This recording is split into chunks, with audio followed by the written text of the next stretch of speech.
Does consent kill the vibe? This is partly where the conversation went today in my latest Dance of Polarity call. I spoke with someone who was very kind in sharing their experiences with me, that because of the things that have happened in their past, they have had challenges around trust and safety with men. And the necessity for explicit consent has become, and the desire for explicit consent has become something relevant to them in their life, in their exchanges with both men and women. And this person expressed how they have spoken with some women who have shared that when a guy asks to kiss them or for consent, that it could be a turn-off for them. And that can be the challenge, or part of one of the challenges of being a guy, that this person shared, that kind of stuck in this position where we're perhaps societally, or parts of society are conditioning men and women that having subtextual conversation, getting a sense of the vibe and feeling the heat and the passion of the unknown or the not knowing in the moment is preferable to actually asking for consent explicitly. And this person expressed that when talking to at least one person, perhaps more, about this, their experience was belittled because or their opinion belittled because their experience had been one of essentially trauma, and that's why the desire for explicit consent was there. And you know, the idea that, oh, but your situation is different because you've lived the life that you have and had the challenges that you've gone through, but mine's different, so I want, and these weren't the words that were said, but I'm assuming or creating a story that women, or at least this woman, enjoys the excitement of the lack of explicit. And I don't know if that's a useful position for us to be in as guys, because the danger is, whilst you can assume you're getting the signal, you can be very much mistaken. And I'll be honest and say I've been in that scenario. I thought that I was getting the vibe and that this person was putting the signals across, and I took action based on that assumption, and I was very, very wrong. And I'm very much incredibly grateful that I was with a very empowered and sovereign and kind person who was able to assert their own boundaries and hold me accountable. And we had a really enlightening conversation which shaped me and changed me as to how I perceive my exchanges and how I conduct myself. And it was only because this person was able to maintain their own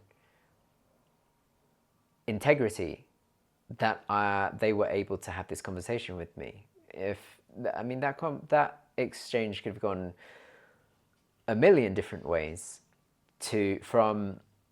from me taking action that was apparently unwarranted and unwanted, and this person not being emboldened in their boundaries to assert them, and me having essentially potentially have taken advantage of someone who wasn't able to assert their no.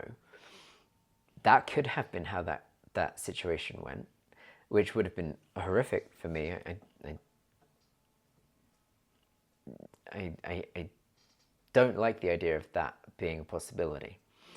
That's actually something that was very much a big driver for me, of this idea that I grew up teetotal and not drinking, and so going out, especially at university, being around women who were intoxicated, there was this boundary for me, because I didn't want to wake up as a sober person the next day with someone hungover, and for me to have been their mistake.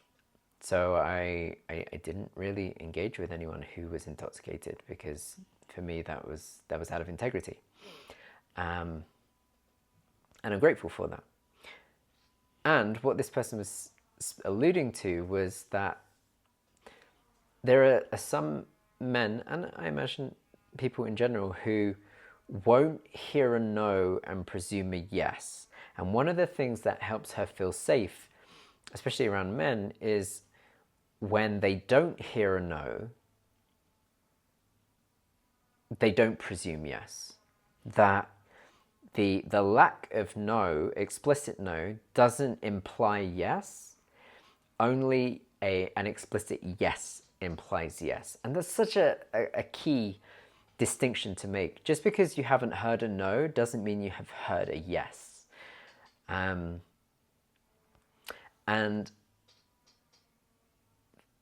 being a man who can understand the distinction, and for her, being with men who can appreciate the distinction, is what helps her feel safe as a woman.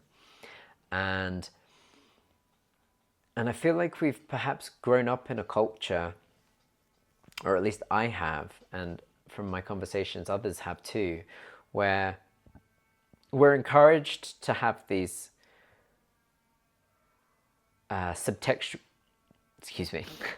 these subtextual conversations. And the danger of that, where as we're speaking to this situation that I was in, where this woman was affirmed enough in her boundaries to assert them, even when I had attempted to cross them, I'm grateful to her for having had the conversation with me, because then she was able to not get angry and upset with me, but to remain in composure, to then educate me.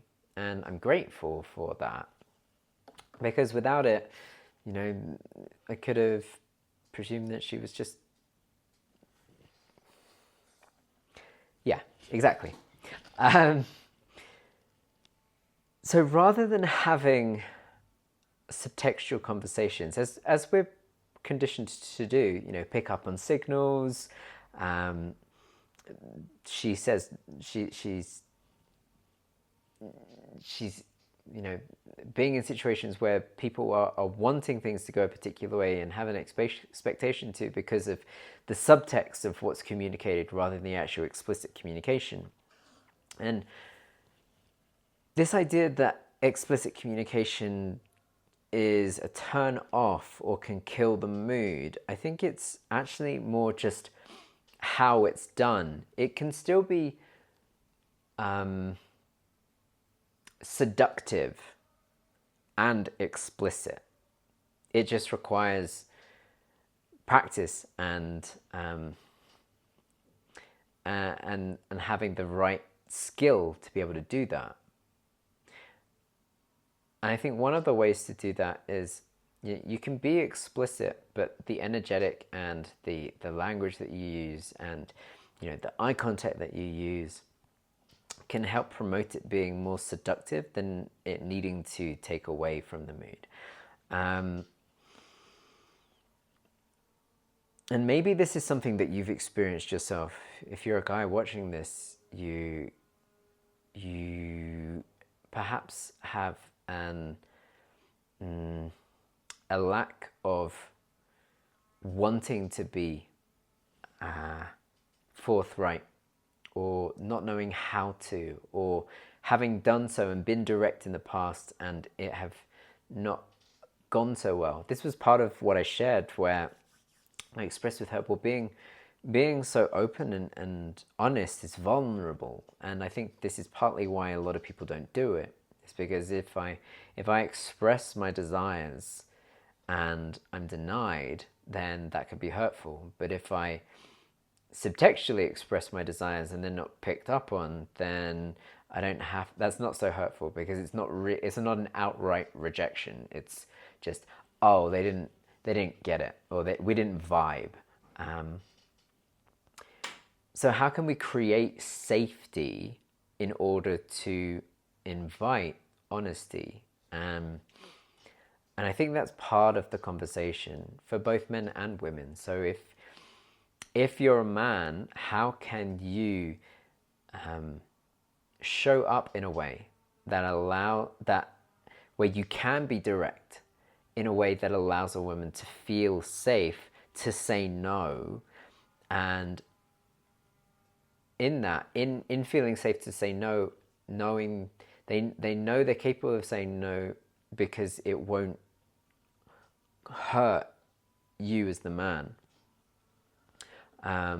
Or as a woman, how can you say no in a way that still invites safety for the man, having been courageous and been vulnerable? Because it is not a small thing to put oneself out there and to risk rejection, and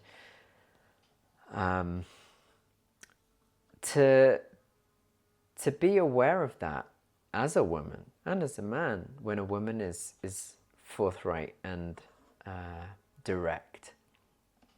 This person shared how they were direct with a man and he didn't really know what to do with it, because he was kind of outside of the bubble of conscious people that she is typically interacting with. And there's perhaps an education piece there too, where if you are direct and someone doesn't know how to receive it, it's maybe because they haven't experienced it before. But then how can you continue that dialogue so that they essentially can learn from it and grow from that experience? And that was kind of the takeaway from the conversation, is how can we remain open, that openness to have these conversations, to have these moments of connectivity in a way that does invite and promote safety and trust. One of the things she said, this individual shared, was that when she exchanges with women, what she does to help them feel safe is continually offer them choice.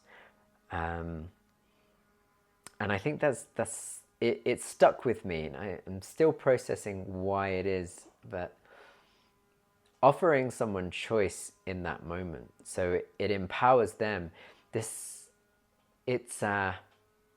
You can be direct and flirtatious and seductive in offering someone a choice, which I think is amazing. It's like, hey, I find you really attractive, and I'm curious if you would like to go on a date or not.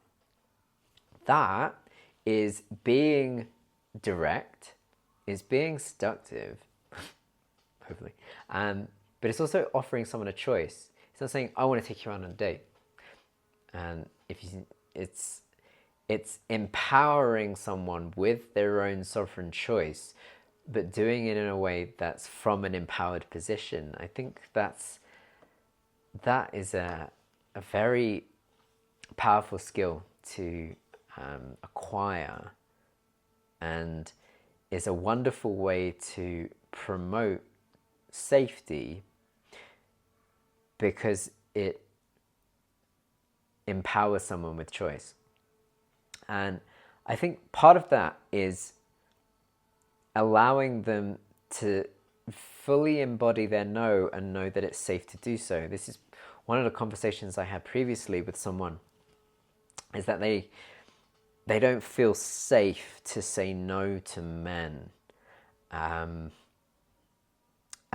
so there's the opportunity as a man, or as men, anyone really, to be able to offer a choice in a way that allows an individual to know that it's safe to say no. And the tricky thing is that it's so individual and so unique. on the whole, because we are. But there's a way to invite that, I feel. The reason it's so tricky, and this partly where this person spoke into, was because of our own personal experiences, which then skew the perception through which we view the lens that we experience the world. You know, the trauma, essentially challenges that I've been through in my life are very different to the challenges that you've been through. And so how we view one situation will be different because of our individual unique experiences, our individual perspectives, our individual lenses. Whilst the situation can be exactly the same or independent, our interpretations of it can differ. And this is really speaking into this tantric teaching of being able to step back from our thought constructs, our projections, our interpretations of our experiences, to be able to step back from the mind into conscious awareness, into our essence nature of divine awareness, and see the truth of our experience rather than be beholden to our interpretation of it. And this is really what I do with mind yoga, is working with individuals to peel back from the skewed perspective that limits the way that they're able to show up in experiences, so that they can gain perspective and find the freedom to enjoy life in a limitless way, rather than be limited to the unconscious behavioral patterns of their unconscious programming. We can have these samskaras, these mental knots, these impressions residing within us, so that when we experience something, we're conditioned to respond to it in a particular way, because at some point it was advantageous for us, it was beneficial for us to do so. The thing is, as we continue to navigate the world and our lives, we can recognize that actually they're not serving us so well, but actually have the challenge of being able to unpick that behavior, unpick that knot, so that we can flow through life differently. And so in getting to understand the truth behind that behavior and find the value in it, so that we can let it go and relieve and alleviate ourselves from that suffering, it means we can have the freedom to enjoy life more. So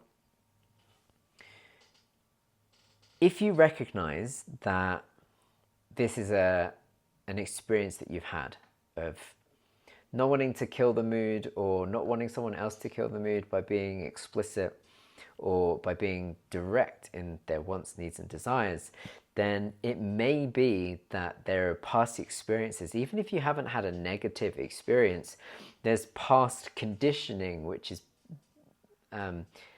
encouraging you to believe that honesty isn't the best way forwards. And I would invite you to recognize that's perhaps not beneficial to you. It may not have caused significant harm or suffering to you so far, but its potential to do so at some point is there.